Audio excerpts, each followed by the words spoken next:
show quite a bit. We see him particularly featured in season 1 though. If you remember the episode where Big Puss gets arrested for the very first time, we see him inside that club, Cross.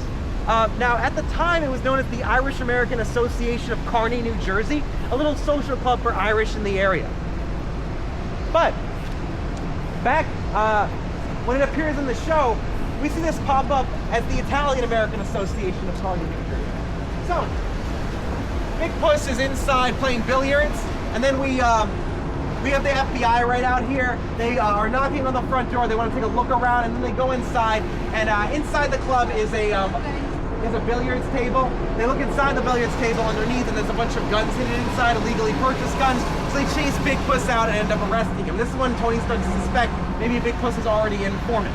Now, fun fact though, if you look right over here behind the building, if you notice you can't really get to the street from here. But in the scene, Big Puss runs into the club and he runs out a back entrance into the street. Now when they filmed that scene, they were actually in Jersey City where we saw the lumberjack statue at the beginning of the tour. But if you're from Jersey at the time, a lot of people realized that it made it completely no sense that Big Puss went from Kearney and then somehow teleported into New Jersey at the time. But of course, if you're not from Jersey, you wouldn't be able to tell. It was a little movie magic. But right next door here is actually where they filmed even more exterior scenes. You're gonna notice we get a lot of sun over here. And if you look down the street that way, it might look familiar, particularly in that old Calamares restaurant. You can see that in the show several times. And you'll notice the sun is quite good over here. Any guesses as to where we are right now? Satrial. Very good. Satrial's, the pork store. That's what it says, Satrial's. At the parking lot and saying, well, where's the pork store? I want to get some gabagool. Unfortunately, you can never get gabagool there. Satrial's is never a real pork store. Sopranos, for the use of the show, they rented out the building that was here and made it up to look like Satrial's, which was very confusing to the residents of Kearney. Everybody thought they were getting a nice new pork store, and then they realized it was just for the show, so they couldn't actually buy any meats there.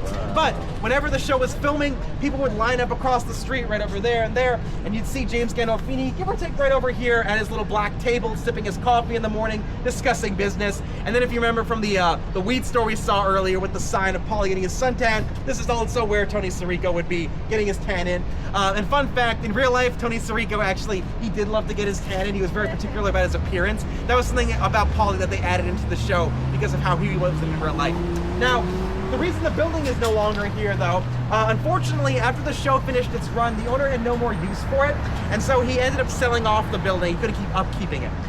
However, he realized he could still make some money off of the show, and he actually sold the bricks from the Satrial's building piece by piece. You could actually buy a Satrial's brick for about $100 a piece at the time. Which sounds like a lot of money to invest in a brick. However, I met someone on the store once who owned one of those bricks. It was worth $1,400 now. So, good investment. We actually have some in the bus if you're, no, I'm kidding. Can you imagine? So what ended up happening afterwards, what was supposed to happen is that the city of Kearney was supposed to turn this spot. If you remember in season 2 of the show, there's that one particular episode, after we find out that Big Puss is in fact an FBI informant, there's that one episode where he thinks he can do a lot of extra work for the FBI because he thinks it's going to commute his sentence and he's not going to have to go into witness protection, which is not true. So we see in that episode, Skip, his FBI handler, is waiting in his car right there, and Big Puss comes around the corner, walks down the driveway, and enters the car and starts having a conversation with Skip. And because he's trying to be a really good informant that episode, he brings Skip a bottle of alcohol as a gift. The thing is, Skip says, I can't take gifts from informants. I'll just donate to the fireman's home. Which is, of course, a little reference to the fire station. You'll also notice in that scene it's raining throughout. They actually got the fire department, put them on a fire hose off the top of the building. That's how they got the rain in the scene. Now, many of you look impressed. However, unfortunately, this led to an unintentional blooper in the scene. You'll notice as Vincent Pastore, who plays Big Puss, is going to the car, looks like it's downpouring raining because they have the fire hose right over here and the camera is right behind it. However, once it cuts to Big Puss inside the car with Skip, you'll notice his jacket is not raining enough. It's not wet enough. It doesn't make sense how hard it's raining that he could just be walking like that and it's not soaked. The reason for this, I guess Vincent Pastore, the actor who played Big Puss, just didn't want to stand directly underneath a fire hose getting soaked. So he called action and then he walked into the scene, but it's not enough water on his jacket to make sense. Now, they come back here though, and he sees across the street, and he sees by that dog and cat place Christopher is leaning up against a car. He's talking to a woman inside. The woman inside is Juliana Skate. If you remember Juliana, she's the lady in season 6 who buys a bunch of property from Tony for Jamba Juice.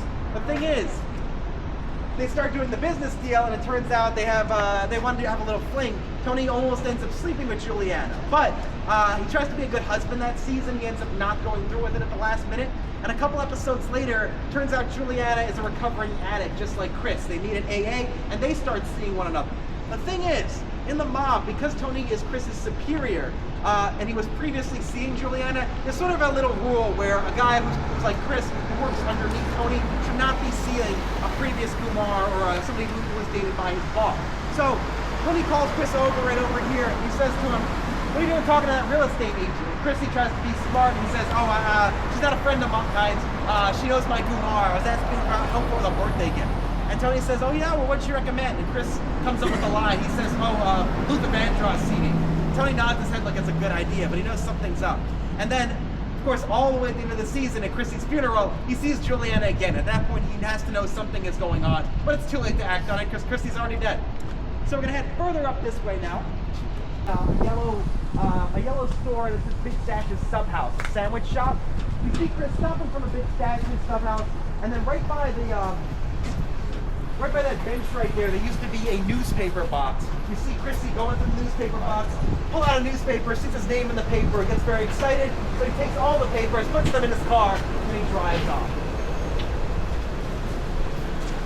So you see Big Stash right here, and then right here is where the newspaper box is. Now also, in the same shot, you'll see across the street St. Cecilia's Roman Catholic Church. It pops up in that scene, however you can see it in several other scenes, as Father Phil's parents. Remember the priest who keeps flirting with Carmela throughout season 1? This is the church they use for all those scenes. Now, if you remember, they also filmed several other pivotal scenes here. Now, usually you'll see this on like a Sunday morning. You'll see Tony and Carmen, the family, exiting the church through those 3 doors. You see a lot of people exiting the congregation down that stairwell. But you'll see a couple of important scenes here. Remember in season 1, after Carmela and Father Phil almost kiss while Tony and Meadow are away on the college tour, this is where you see Carmela show up the next day with a bit of big seeding. Next episode, sorry, with a bit of big seeding to see what's going on with her and Father Phil. But she walks up those steps in the middle right there, enters, and she sees her best friend, Rosalie April, recently widowed, feeding Father Phil her own big seeding like a baby. Carmela's disgusted. She realizes he just does this to all the women he's taking advantage of them. So she's throwing down the steps right there, goes to the trash can, and ends up throwing it out. And then sort of ends each ends of her and Father Phil getting together. And then also, trucks out.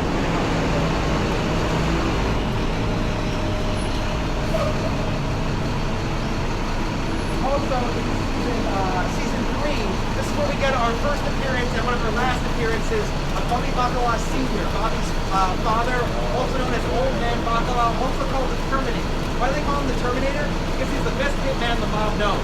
The thing is, they wanted to get rid of a guy for them, but he's about 80 years old. He's also dying of emphysema. So, here's where Tony recruits Old Man Bacala to do the hit. Bobby begs him, "Please don't make my father lose. He's too old." But Old Man Bacala wants to go out with a bang. So, he agrees to do the hit, and if you remember, he goes down perfectly, he kills the 2 guys he's supposed to kill, but on the way escaping, he tries to light a cigarette in his car, he ends up crashing into a billboard. And that's unfortunately how the Terminator passes. Played by the great Burt Young, who if you know the Rocky franchise, he plays Rocky's coach throughout that. And he actually lived a lot longer than Old Man Bacala. Burt Young ended up passing away last October. So he lived about 20 years past Old Man Bacala. Now that being said, guys, we'll go off to the corner, crossover. I interrupt 1 second.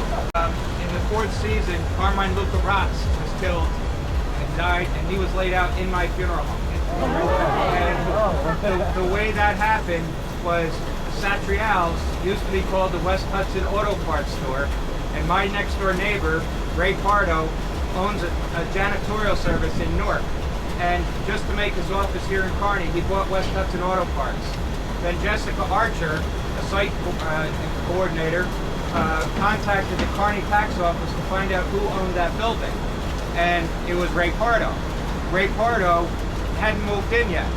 The Sopranos leased it for the entire length of the show and paid him quite a bit of money. Wow. And during their setting up that before HBO had the series going, Jessica Archer asked Ray Pardo if he knew any local funeral homes, and Ray told him me. They came, they looked at my place, they took tons of pictures. There was a van outside with a camera on the roof, going up and down the block, and they left. When the opening scenes and Tony Soprano's out in South Kearny driving past that big statue thing, as the neighborhood gets nicer and nicer, it's my street. In Kearny on Bell Grove Drive, all the houses right alongside of me, and then eventually he turns into a nicer neighborhood and then into his driveway. Now, they didn't use me until season 4, and I was curious after they were on so long. I called Jessica Archer, whom I still keep in touch with, and I asked her, I said, this is Mark Wiggins, and she says, hey Mark, what's up? I said, we're in season 4, how come you haven't used me? And she said, your funeral home is much too nice. We need something a little darker. And which I cracked up because I know the funeral directors that was getting used, so I couldn't tell them that. And they eventually did use me because they liked the layouts of my rooms. They took a lot of my furniture out, put it in tractor trailers, put their own furniture in, did the scene. They cut a big hole in the back of my building to pump in air conditioning, and they were going to patch it up. But I decided, I asked them to do glass block and put a mantelpiece around it, and it floods light in and it looks beautiful. I have French doors in all the rooms, and the reason why they used me is my flower delivery room is here, solid doors looking into the chapel where the body's laid out. Tony Soprano and Paulie Walnuts, I believe, were in my flower room. They replaced it with French doors to match the rest, because they wanted to film them talking and see through the glass and see who was approaching the casket. I'll leave you with one more thing. I wanted I asked David Chase, he was sitting, oh this was great too. David Chase was sitting at my secretary's desk upstairs and had like flat tops and a laptop and whatnot. And at one point, they were in my center foyer, and he said to James Gandolfini, they all have earpieces. He said to him, he said, on a count of 5, take 2 steps backward with your right foot first. And he went 1, 2, 3, 4, 5. And during the filming, you see James Gandolfini go like this. And then they could see what David Chase wanted to see. One more thing, during this, they asked me if I knew any little kids. They wanted some little kids running around. So I got my daughter, who was 10, and she's in it. And at one point, they're filming, and she goes up to Christopher, and she goes, Christopher leans over, and he goes, my daughter's name's Madison. Christopher goes, can we take a break? Madison needs to go to the bathroom. And everybody cracked up laughing. I'll leave you with one more. I wanted everybody's autograph, and I asked David Chase, I said, I don't want to walk around saying I want your autograph, but I gave him a register book that has my name, my funeral home name, and it says relatives and friends that you sign. So I said, I'm going to leave this with you. When you're talking, just ask each one to autograph. He goes, whoa, we got a better idea. And he said, stop. He was upstairs. He stopped and filming. He said, where do you put the book when people come in?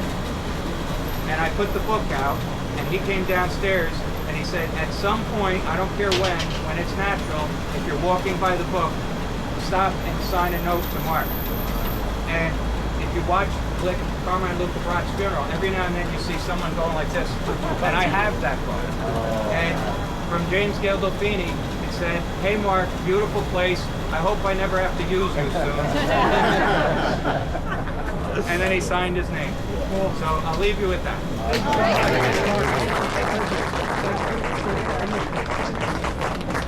But that's where Tracy was filming the show. So we're going to walk out into the main parking lot.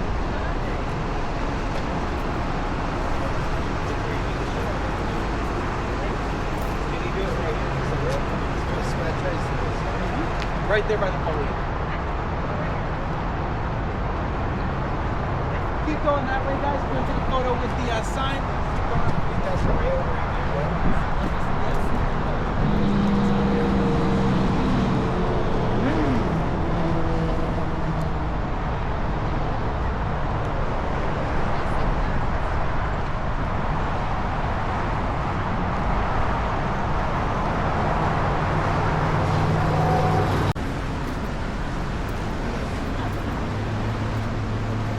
open? Yes, sir. Just for us, huh? No, they open at 11. I called them like 25 minutes ago when I told you we were going there. I let them know already. All right, my friends. So like I said, right by the counter here, you can make any of your orders. And keep filing in this. Of course, we have a lot of people, so keep coming in. Right there, you can let them in.